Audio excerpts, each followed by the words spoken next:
Page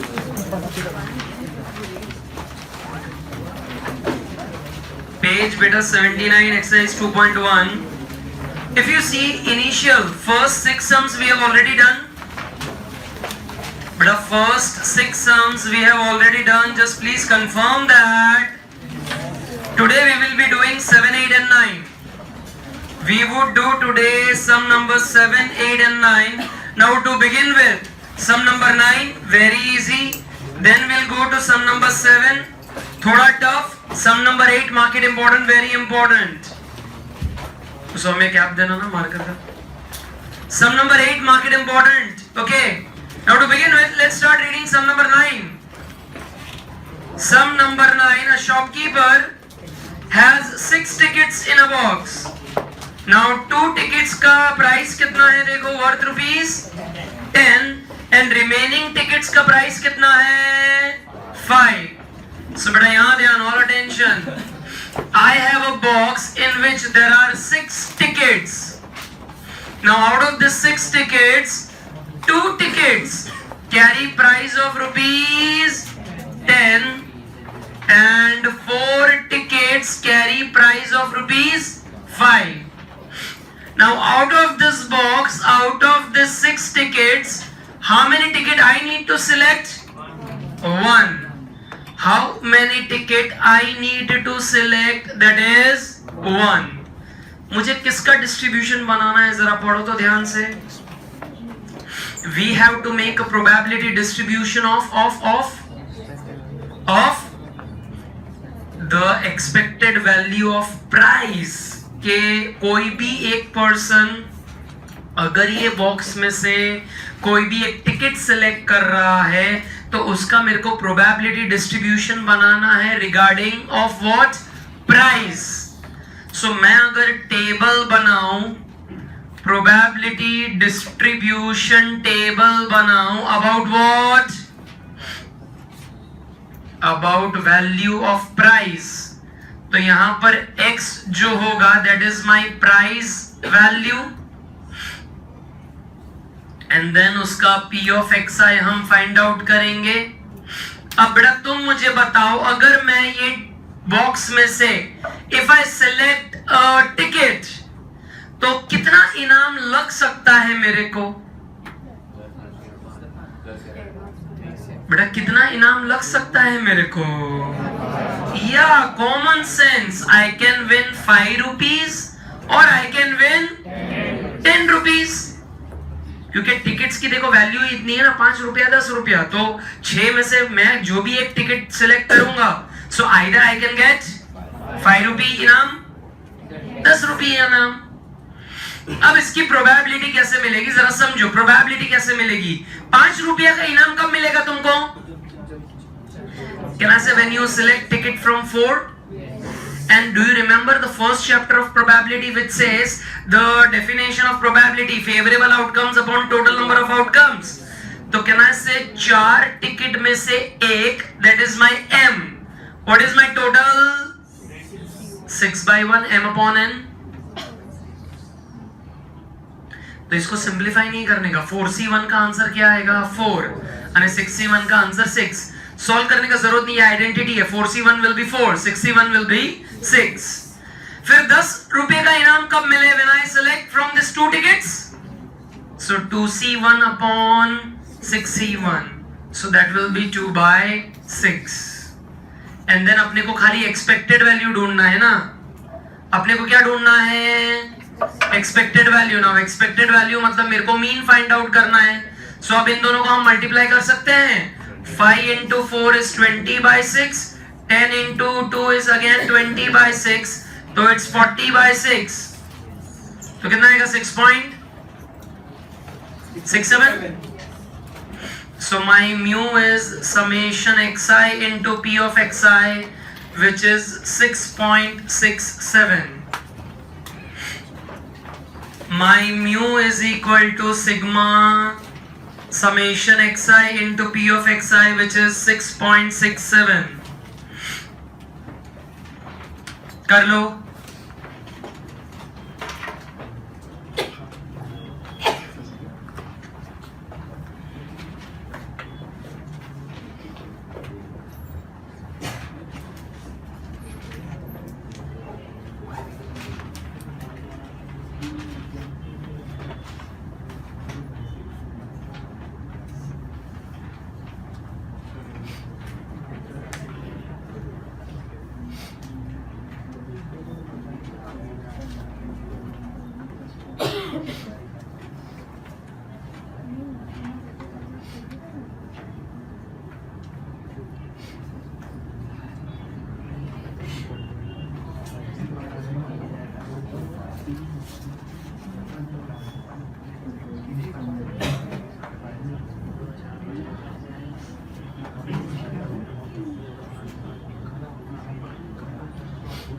बेटा हो गया।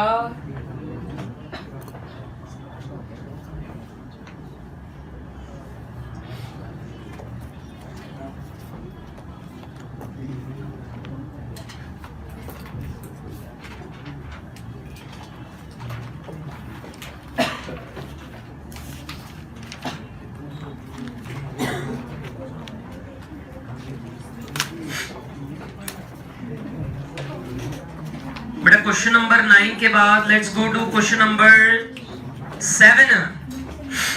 क्वेश्चन नंबर 9 के बाद let's go to question number 7। This was level 1।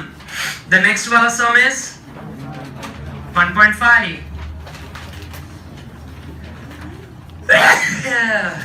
Sorry,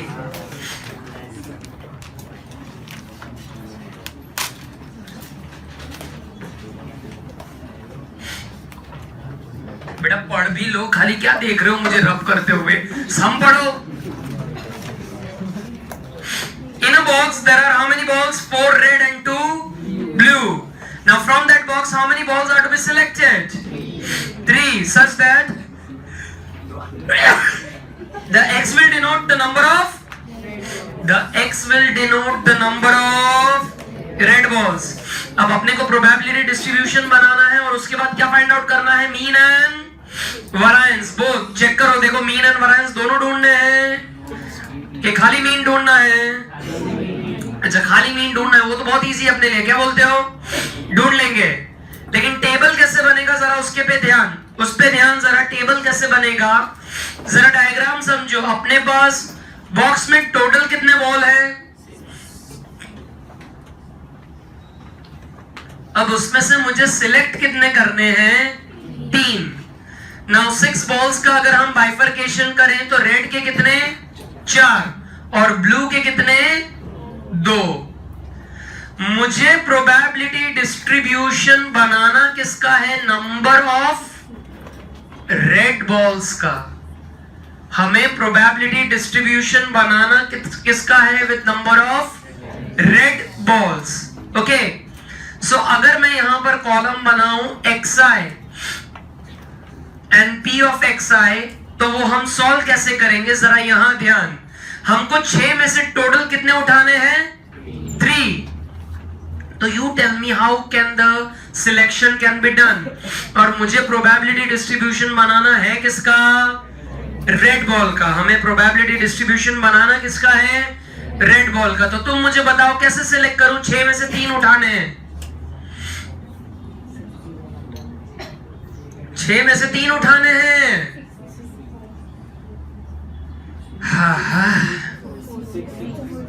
ऐसा हो सकता है, जरा ध्यान दो, मैं बता रहा हूं। देखो ना, लेवल 1.5 तुम्हारे बाहर। ऐसा हो सकता है क्या से तीनों के तीनों मैंने रेड उठा लिए एंड 0 ब्लू। 6 में से 3 लेने हैं ना, तो तीनों रेड और 0 ब्लू। और क्या से 2 रेड आएगा और 1 ब्लू, तो भी देखो 3 हुए। और 1 रेड एंड 2 ब्लू और 0 रेड एंड 3 ब्लू। એવું नहीं आवे? जेमिन के में वो नहीं आवे?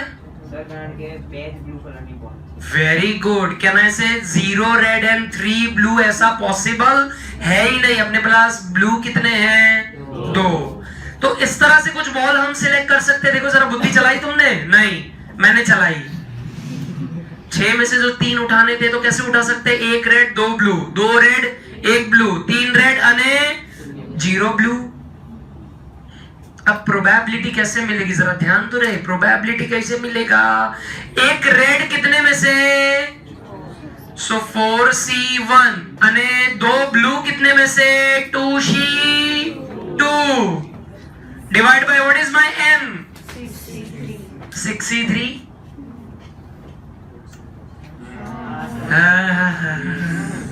प्रोबेबिलिटी बेटा m upon n।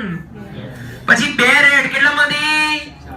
So 4C2 into 2C1 upon 6C3 અને 3 રેડ કેટલામાંથી? 4C3 into 2C upon 6C3। Any doubt? अब इसको बेटा सिंप्लीफाई भी करना पड़ेगा। सो टेबल अगर मैं दोबारा अच्छी तरह से बनाऊं, तो xi and then p of xi। So xi मेरे को लेने क्या थे, नंबर ऑफ।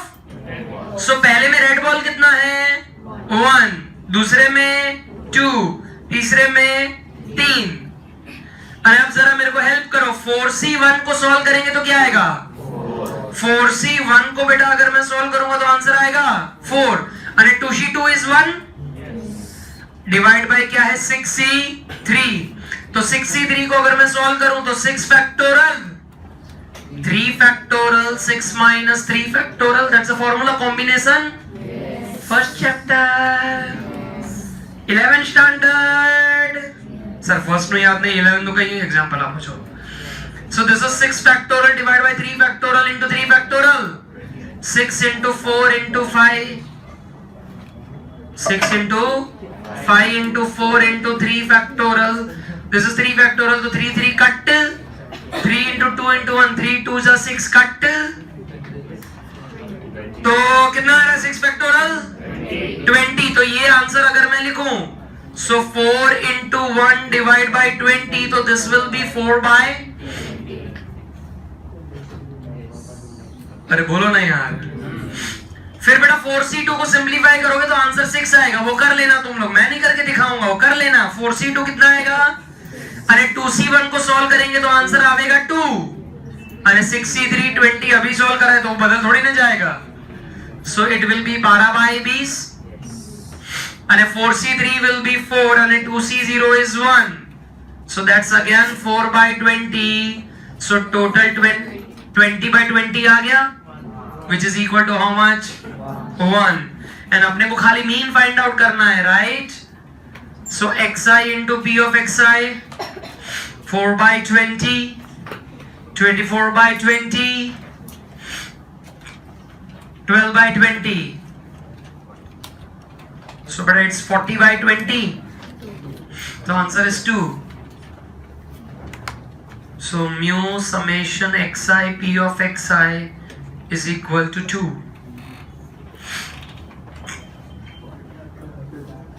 हाँ बेटा,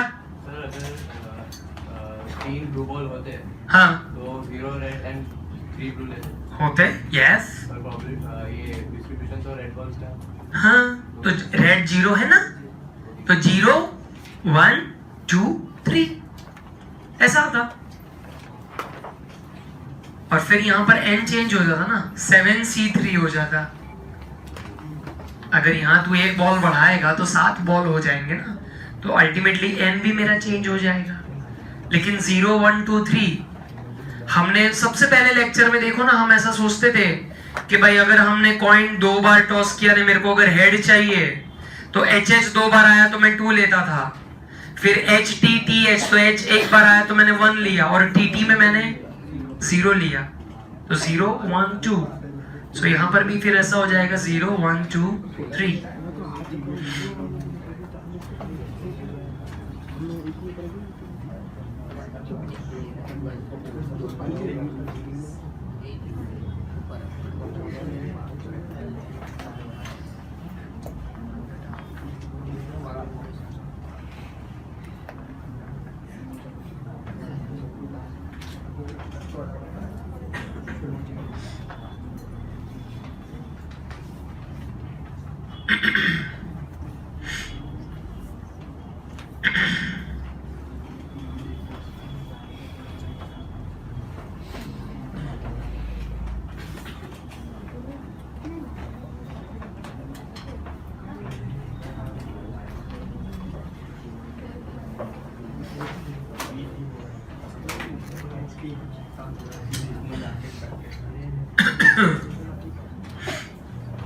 But is the sum understood how we first made the table, how we got this probability working?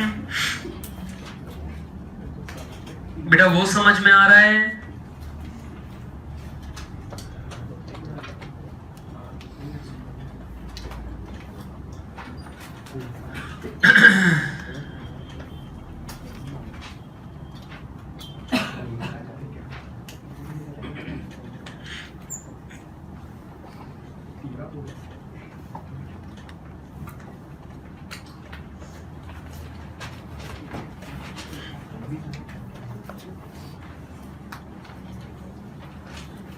बेटा क्वेश्चन नंबर 8 शुरू करूं।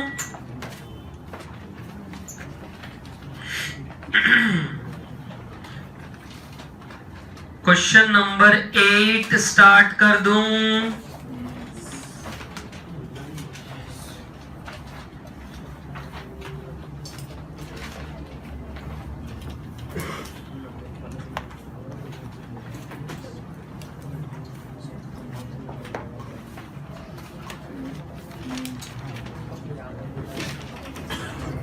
बेटा shall I rub this off? Okay. Beta, please start reading the 8th sum. As I said, it's very important. Now, in that sum, we also need to find out the mean and the variance. We need to find out the mean and the variance both. Sir એટલે તમારે આખો સમ કરવાનો છે બોર્ડમાં. Moral of the story એ છે ભાઈ. So we'll do that. Come on, let's start reading it. Let's start reading that. A coin is tossed till either ahead. A coin is tossed till either ahead and 5 tails. 5 or okay. A head or 5 tails is obtained. क्या लिखा है देखो जरा, क्या लिखा है देखो जरा. A coin is to be tossed till a head or 5 tails are obtained. If a random variable x denotes the necessary number of trials. Underline करो, x को क्या denote किया इन लोगों ने? Necessary number of trials of tossing the coin. Then obtain the probability distribution table. So probability distribution जो table मुझे बनाना है, it's on number of what? Trials. मुझे जो probability distribution table बनाना है, it's on what? Number of trials. किस पर बनाना है, किस पर बनाना है? On number of trials. मतलब मैं कॉलम बनाऊंगा xi and p of xi का. Now number of trials हमें लेने हैं xi. मतलब क्या, जरा समझो ध्यान से. हमको क्या बोला गया कि हम कॉइन टॉस करते जाएंगे, करते जाएंगे. कब तक करते जाएंगे? जब तक एक बार हेड ना आ जाए या तो 5 बार टेल ना आ जाए, तब तक हम क्या करते जाएंगे? टॉस. तो ये हमको ऐसा डिस्ट्रीब्यूशन बनाने के लिए बोल रहे हैं कि तुम कितनी बार टॉस करोगे. What will be your number of trials. Now can I से मैंने पहली बार कॉइन टॉस किया और सीधा क्या आ गया, तो मैं तो अपना एक्सपेरिमेंट वहीं छोड़ दूंगा. अरे हाँ के ना. If I toss a coin and it's head, तो मैं छोड़ दूंगा. Yes. तो पहले ही ट्रायल में मेरा आंसर आ गया हेड. चले. लेकिन देखो ऐसा भी तो हो सकता है ना कि सर आपने एक बार कॉइन टॉस किया हेड, तो आपको दूसरा बार करना पड़ेगा टॉस. नहीं, दूसरी बार में हेड आ गया तो, अरे बेटा दूसरी बार में हेड आ गया तो हम एक्सपेरिमेंट छोड़ देंगे. हम एक्सपेरिमेंट छोड़ देंगे. ये तो ऐसा भी हो सकता है ना, क्या एक बार टॉस किया टेल, दूसरी बार टॉस किया टेल, तीसरी बार टॉस किया, हम रुक जाएंगे. तो ऐसा कब तक चलता रहेगा? ऐसा कब तक चलता रहेगा? 5 बार चल सकता है. सो मेरा x यहां पर क्या आएगा? 1 2 3 4 5. अरे हाँ के ना, 5 बार चलेगा ना, 5 बार चलेगा ना. अब प्रोबेबिलिटी कैसे मिलेगी? That's the most difficult way to get the answer. Most difficult. जरा हम जो एक बार अगर मैं कॉइन टॉस कर रहा हूं, I am tossing it once. So if I toss a coin once, what are the total outcomes? Can I say heads and tales. अब उसमें से मेरे को ये एक्सपेरिमेंट को रोकने के लिए कौन सा आउटकम चाहिए? हेड्स चाहिए, तो इसकी प्रोबेबिलिटी क्या आएगी? क्यों 1/2, टोटल आउटकम कितने हैं? 2, और उसमें से अपने को हेड चाहिए तो 1/2 आया, तो अपना एक्सपेरिमेंट हमने रोक दिया।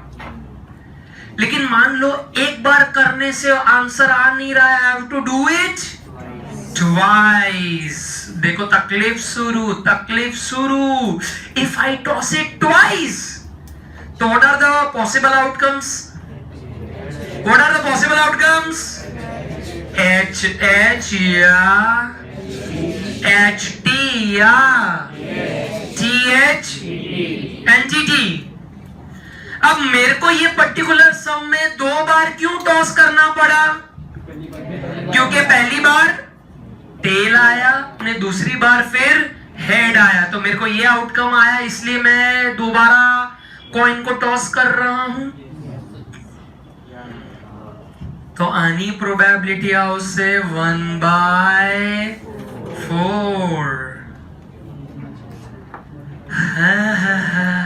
नहीं आ रहा समझ में।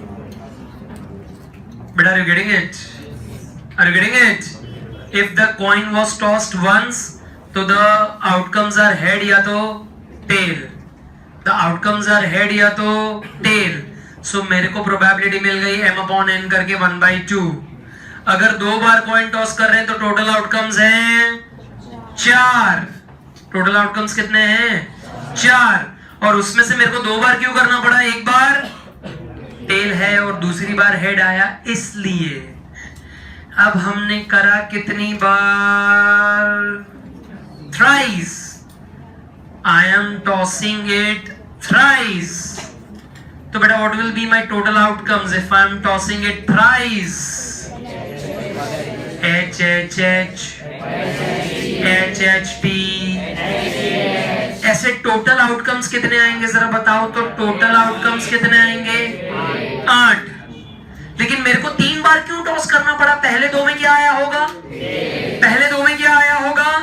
टेल, और फिर हेड आया, तब मैंने देखो एक्सपेरिमेंट रोक दिया।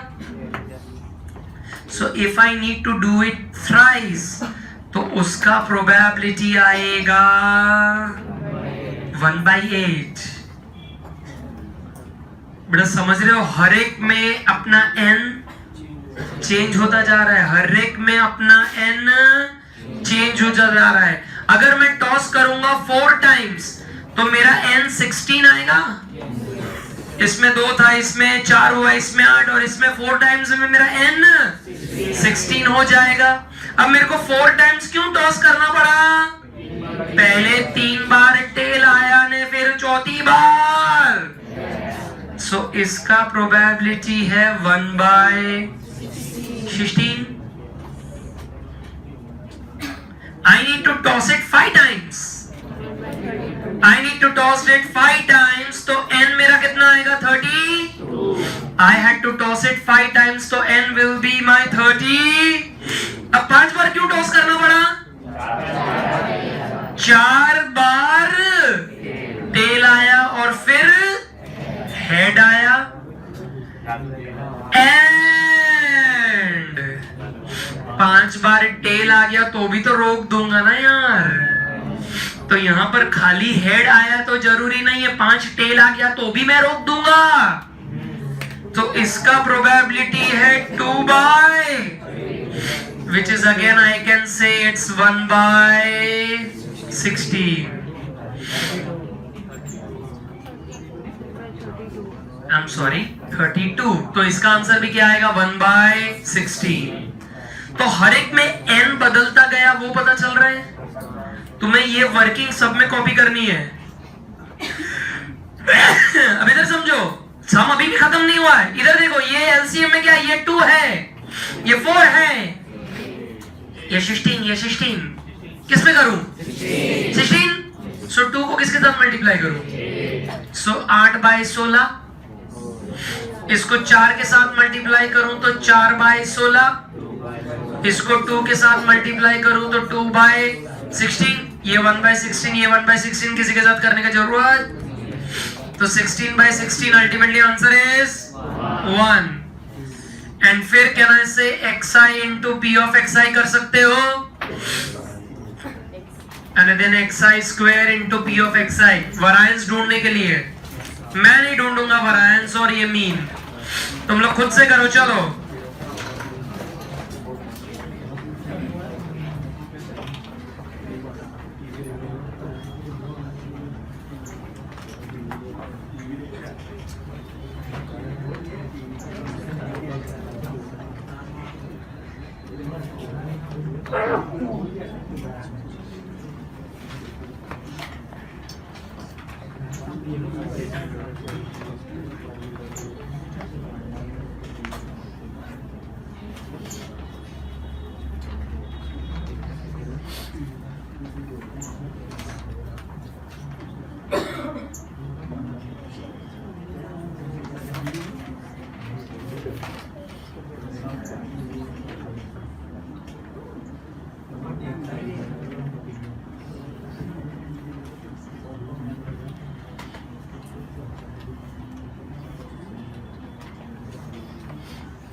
बेटा आगे मल्टीप्लाई करके दूं कि कर रहे हो?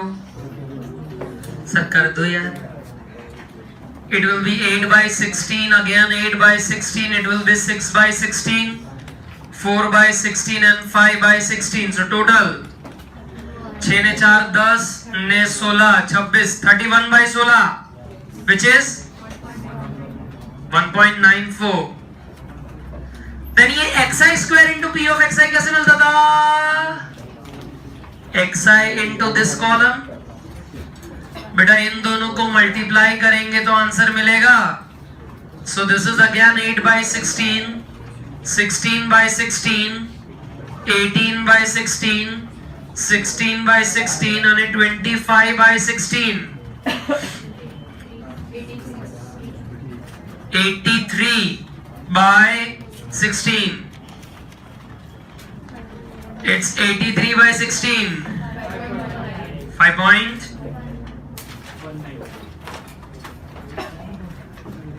So बेटा मेरा म्यू का आंसर क्या आएगा? Summation xi into p of xi which is 1.94 variance।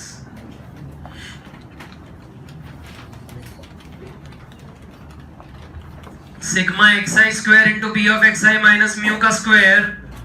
So 5.19 minus mu क्या है? 1.94 का स्क्वायर। सो 5.19 माइनस 1.94 का स्क्वायर 3.76, तो 1.43।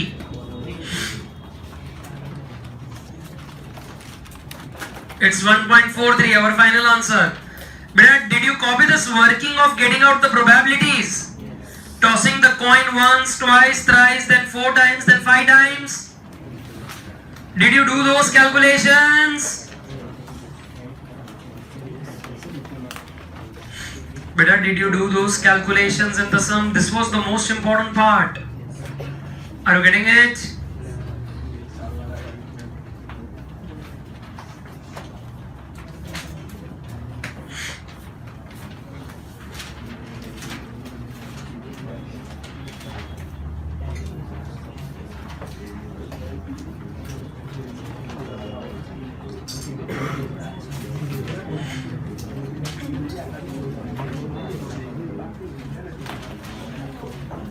बेटा पेज नंबर अब 80 और 81 पर चले जाओ।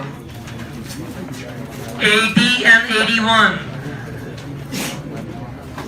बेटा ये दोनों ही page from theory view point it's very important, ये दोनों पेज, इसमें से चैप्टर की majority of the theory MCQ one liner तुमको पूछे जा सकते हैं। मैक्सिमम तुमको ये वाले उसमें से सम्स पूछे जा सकते हैं। तो अगर मैक्सिमम बेटा अपने को सम पूछे जा सकते हैं, थियरी भी इसमें से आएगी, तो अपने को ये याद करना बहुत ही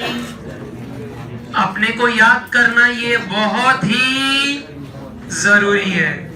अब बेटा पहले ये थियरी में है क्या, कंसेप्ट को जरा पकड़ो और फिर हम थियरी पढ़ते हैं अंदर से एक्चुअल में।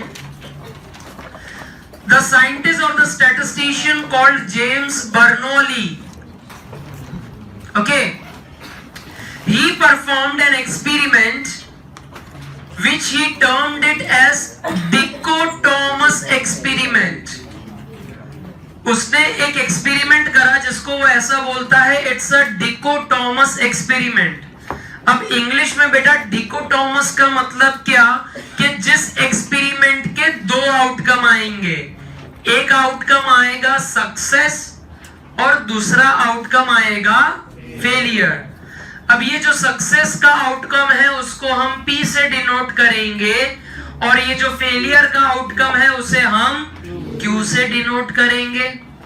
अब उसने ये जो डिकोटोमस रैंडम एक्सपेरिमेंट करा, क्या से practically he was so correct कि आज तुम कोई भी एक्सपेरिमेंट करोगे तो उसके हमेशा दो ही आउटकम आएंगे। तुम्हारे लाइफ में भी देखो हमेशा दो ही आउटकम है, क्या, सक्सेस और failure, there is no midway. क्या तुम ऐसा बोलोगे कि मैं बोर्ड में पास हो गया हूं लेकिन कंप्यूटर में फेल हूं? नहीं, you cannot say that. Ultimately you have failed the board exam. अगर तुम बोलोगे हम सातों सात सब्जेक्ट में पास है तो वो पास है, that is success. Yes or no? Yes or no?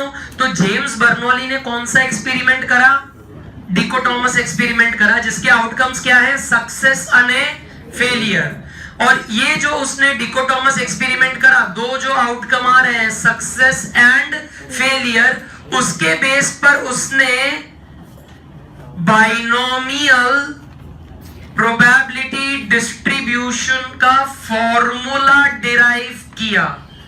Based on this what, success and failure, उसने एक प्रोबेबिलिटी बाइनोमियल, नाउ बाई का मतलब वापस क्या, जहां पर दो वेरिएबल होते हैं उसका अगर हमको प्रोबेबिलिटी ढूंढना है तो उसका उसने फिर फॉर्मूला डिराइव करा with the help of what, dichotomous experiment. अब ये जब उसने एक्सपेरिमेंट करा तब उसने ऐसा बोला, क्या आएगा, या तो सक्सेस या तो फेलियर। तो ये तुम इन दोनों को प्लस करोगे तो आंसर हमेशा क्या आएगा, 1, क्योंकि ये जो दो आउटकम है वो म्यूचुअली एक्सक्लूसिव है एंड एग्जॉस्टिव है। कैसे हैं ये दो इवेंट्स, म्यूचुअली एक्सक्लूसिव, मतलब इनका तुम्हें इंटरसेक्शन देखने को नहीं मिलेगा। Where there is success there won't be failure, and if there is a failure there won't be any success. तो ये दोनों इवेंट है कैसे, म्यूचुअली एक्सक्लूसिव और एग्जॉस्टिव, मतलब इन दोनों को अगर मैं प्लस करूंगा तो आंसर क्या आएगा, 1। तो इस पर से उसने फॉर्मूला बोला P का है 1 माइनस Q, या तो Q का फॉर्मूला क्या आएगा, 1 माइनस P, बराबर।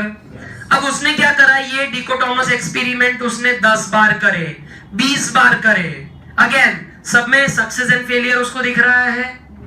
प्रोबेबिलिटी ऑफ सक्सेस वो कैसे डिनोट करेगा, Q से। प्रोबेबिलिटी ऑफ फेलियर किससे डिनोट करेगा, Q, यहां पर P, यहां पर Q। मतलब मान लो तुम अगर एक कॉइन टॉस कर रहे हो और हेड आने का प्रोबेबिलिटी को मैं बोलता हूं इट्स अ सक्सेस, क्या है वो, तो मेरा छोटा P का आंसर कहना से हाफ आएगा एंड छोटा Q का आंसर भी कितना आएगा, हाफ। अब तुम अगर कॉइन 10 बार टॉस करोगे तो ये प्रोबेबिलिटी ऑफ हेड, ये दोनों क्या चेंज हो जाएंगे, हर बार ये प्रोबेबिलिटी हेड आने की और ये Q विल रिमेन कांस्टेंट। कैसे रहेंगे?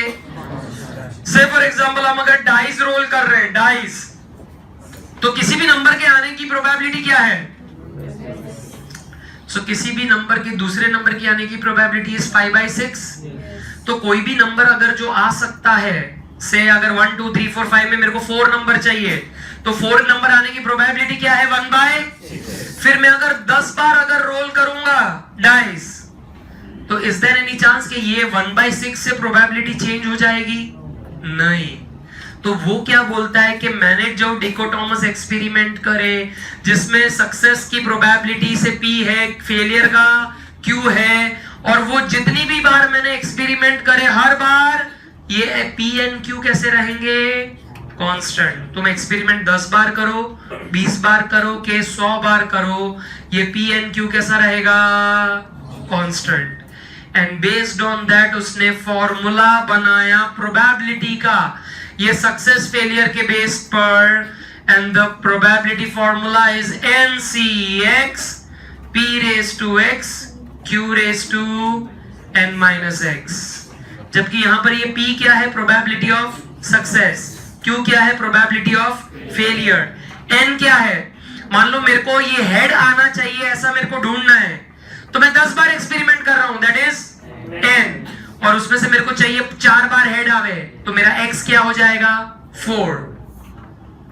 So N will be how many times you perform the experiment, and out of that कितने टाइम तुमको ये हेड आना है, या तो कितने टाइम तुमको ये सक्सेस चाहिए, वो हमको क्या ले लेने का? X। तो जेम्स बर्नौली ने फॉर्मूला क्या बनाया प्रोबेबिलिटी का? NCX P raised to X Q raised to N minus X, जिसमें ये सबसे इंपॉर्टेंट है कि P plus Q will be equal to, and P का आंसर कैसे मिलेगा? 1 minus Q, या तो Q का आंसर कैसे मिल सकता है? 1 minus P। बराबर। અને આ જે ફોર્મ્યુલા છે that is of बाइनोमियल, क्योंकि देखो दो ही आउटकम है, सक्सेस અને फेलियर, इसलिए ये डिस्ट्रीब्यूशन, ये फॉर्मूला को हम क्या कहेंगे? Binomial probability distribution. फॉर्मूला याद रहेगा? ये एक फॉर्मूला पर अब हमको आगे चैप्टर के सारे सम्स करने हैं on this one formula only. कौन सा? NCX P raised to X Q raised to, बेटा पेज नंबर 81 पर चलो, page number 81। Properties of binomial distribution मिली, प्रॉपर्टीज ऑफ बाइनोमियल डिस्ट्रीब्यूशन मिला। 1 માર્કર MCQ થિયરી બધું જેમાંથી આવશે વાંચવાનું ચાલુ કરીએ, કેમ કે બહુ જ બધા सम्स આના રિલેટેડ છે। The first one, binomial distribution is which distribution? Discrete distribution. ये हमने चैप्टर के स्टार्टिंग में देखा। आज भी हमने सम करे ना कि जहां पर ये xi और p of xi का हम ऐसा कॉलम बनाते थे, तो अब वो हम नहीं बनाना करेंगे शुरू, अब ये फॉर्मूला से हम आंसर लेके आएंगे। Second is most important, parameters क्या है? n અને p। अब देखो ये फॉर्मूला में अगर मेरे पास n नहीं है, मेरे पास p नहीं है, तो मैं ये फॉर्मूला ही अप्लाई नहीं कर सकता। तो बाइनोमियल के पैरामीटर्स कौन है? n અને p। फिर देखो मीन का नवा फॉर्मूला आया, अभी तक हम कौन सा फॉर्मूला से सॉल्व करते थे? Sigma xi into p of xi। अभी देखो बाइनोमियल का नया formula, mean is np, underline करो, मीन का formula np। Then fourth, variance का फॉर्मूला देखो वापस नया आया, वरायंस का फॉर्मूला npq। तो formula for variance is npq, और स्टैंडर्ड डिविएशन कितना आएगा देखो? Root npq। Standard deviation is what? Root npq। Then fifth, for binomial distribution the mean is always greater than variance, underline that also, mean will be always greater than variance। और ऐसा formula लगाऊंगा तो देखो किसका answer मिलेगा? Variance divide by mean. क्या मिल जाएगा मेरे को? वरायंस डिवाइड बाय मीन करूंगा तो Q। फिर जरा देखो 6, अगर मेरा प्रोबेबिलिटी ऑफ सक्सेस मतलब छोटू p is less than half, if my p is less than half, तो अपना स्क्यूनेस कैसा है? देखो स्क्यूनेस पॉजिटिव है बेटा, this is the theoretical question. अपना स्क्यूनेस कैसा आएगा?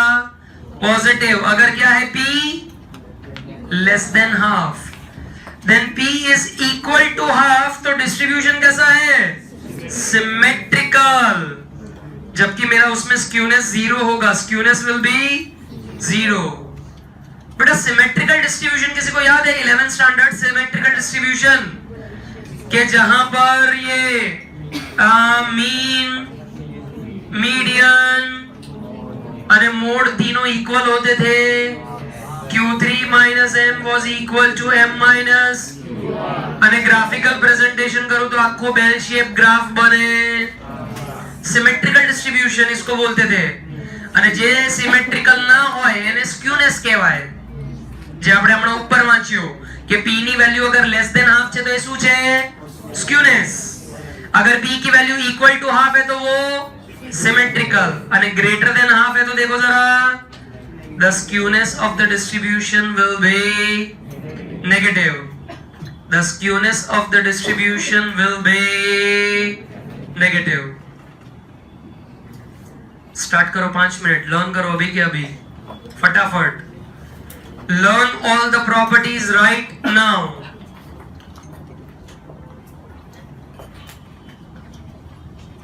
We are not starting any sums on this right now, just learn the properties फटाफट, and that we conclude the chapter, conclude the topic for today। Smith बंद कर दे।